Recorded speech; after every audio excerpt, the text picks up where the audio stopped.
News में मैं हूं आपके साथ शिवानी। चले रुक करते हैं आज की बड़ी खबरों पर।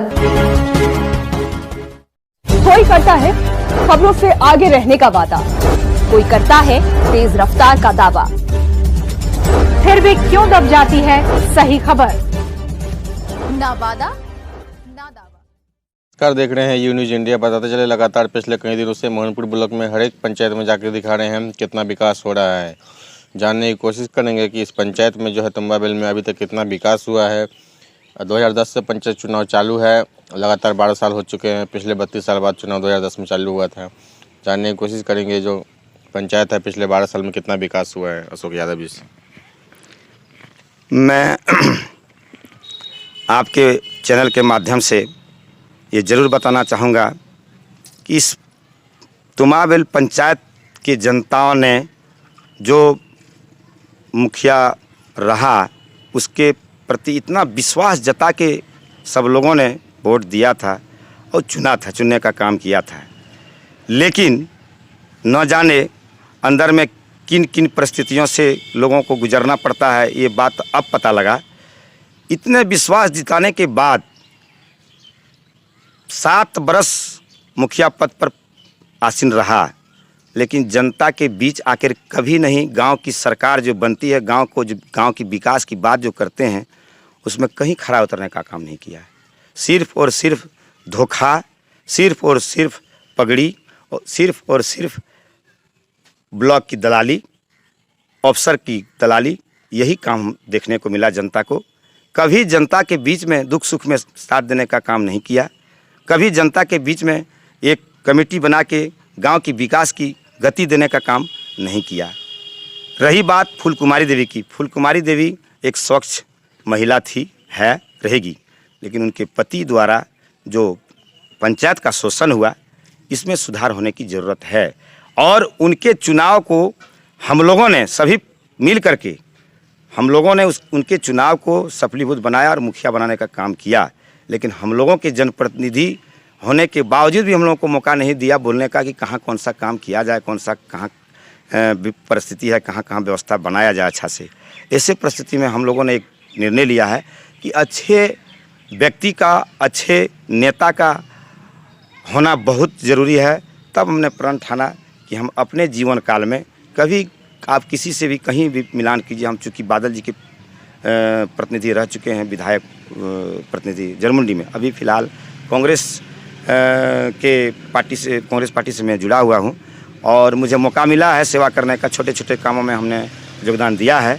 अगर आप लोगों की सहयोग और जनता की सहमति बनती है, हमको अगर मौका मिलता है, तो निश्चित रूप में मैंने 4 चीज़ का प्रण लिया हूं। मैं जात पात का राजनीति नहीं करूंगा, मैंने पगड़ी नहीं लूँगा, और गांव के जो विकास हुई, गांव की जो सरकार बनेगी, हम मिल के इसी तरह गाछ के पेड़ के नीचे बैठ करके, ये टोला मोहल्ला में बैठ करके, हर एक टोला में ये निर्णय लेंगे कि आपके कौन सा काम कर सकें जो आप सबों का लाभ हो सके, और आगे आपके लिए हम करते रहेंगे। यही मेरा प्रयास है। इसके अलावा देख रहे हैं पंचायत में चाहे पीएम आवास हो, शौचालय हो, पोल पे लाइट की व्यवस्था हो, इसके अलावा चाहे सड़क नाली की व्यवस्था हो, देखते हैं स्थिति बहुत ख़राब हो चुकी है। भ्रष्टाचार चरम सीमा पर फैल चुका है।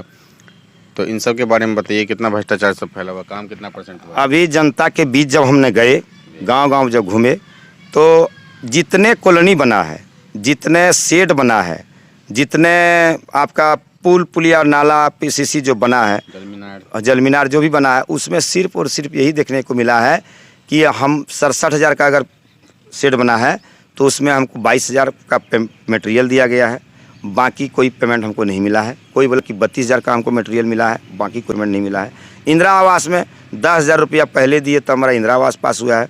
और सेट की बात रही है तो 7,000 6,000 लेकर के हमने जो है सो सेट का जो है सो निर्माण कराया है। उसमें भी जो है सो हम लोगों का आधा राशि मिला। आधा राशि कहाँ है अभी तक हम लोगों को कोई पता आता नहीं है।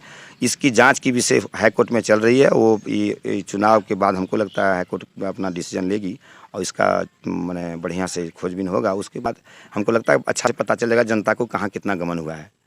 तो अगर आपको जनता मौका देगी तो सबसे पहले 2-3 काम बताइए, कौन से काम करेंगे? मेरा एक ही सोच है कि मैंने अपने दिल और दिमागों से ये प्रण किया हूँ कि अपने से कोई काम किसी का नहीं होता है सोचा हुआ। मैं जनता के बीच जाऊंगा, मैं बैठूंगा और जनता के बीच जाके यह निर्णय लूँगा कि आपको क्या चाहिए। आपकी परिस्थिति जो दैन्य हो आज तक जो देखने में आया, जो आपके विकास की गति को नहीं दे पाया, इस परिस्थिति में हम चाहते हैं कि आपकी विकास हो और आपके बीच नेता में बैठा हूँ। आप रखिए बातों को, हम अपने स्तर से जो हो पाएगा बन पाएगा कर सकें कर देंगे। यदि नहीं होगा तो ब्लॉक के द्वारा वीडियो के माध्यम से, नहीं होगा तो माननीय हमारे जो है सो जो पदासीन रहते हैं जो है सो डीसी साहब, हम लोगों के उपायुक्त महोदय, उनसे बात करूंगा। जो भी उपायुक्त हो देवघर में, वो मैं निरंतर जनता के लिए जो है सो लड़ाई करूंगा, प्रयास करूंगा और अपनी बात को रखूंगा माननीय उपायुक्त महोदय के पास। अगर वहाँ से नहीं होती है तो इस जनता को लेकर के सरकार की जो अंतिम कड़ी है वहाँ तक मैं इन बातों को पहुँचाने का काम करूँगा। अगर मुझे मौका मिला तो मैं अपने जीवन में ये उतार के चला हूँ कि आगे वाला समय, आगे वाला भविष्य जो होगा मेरे जैसा नहीं कोई बन पाए। मेरे सपना को जो है सो लोग यही कहे कि आने वाला भविष्य हमारा जो था जो है, अगर होता है तो हम लोग का भविष्य उज्जवल होगा। मेरा यही सपना है। तो देख पा रहे हैं साफ साफ इस बार अशोक जी की पत्नी खड़ी है, मुखिया प्रत्याशी है जी, साफ साफ कहना चाहते हैं कि पंचायत में विकास लगातार पिछले 6-7 सालों से बिल्कुल नहीं हुआ है। भ्रष्टाचार चरम सीमा पर है। शौचालय, इंदिरा आवास, पोल पे लाइट, इसके अलावा हर जगह चाहे पीएम आवास हो, हर जगह भ्रष्टाचार 10,000 20,000 रुपये लेके भ्रष्टाचार किया गया है। चाहते हैं कि उनकी पत्नी जी को एक बार मौका मिले ताकि पंचायत में विकास हो सके और आगे जाके ये हर जगह लड़ाई लड़ सके जनता का। मोहनपुर ब्लॉक से रंजन जायसवाल की रिपोर्ट। मेरे साथ बस इतना ही। बाकी की तमाम खबरों के लिए देखते रहिए यू न्यूज़।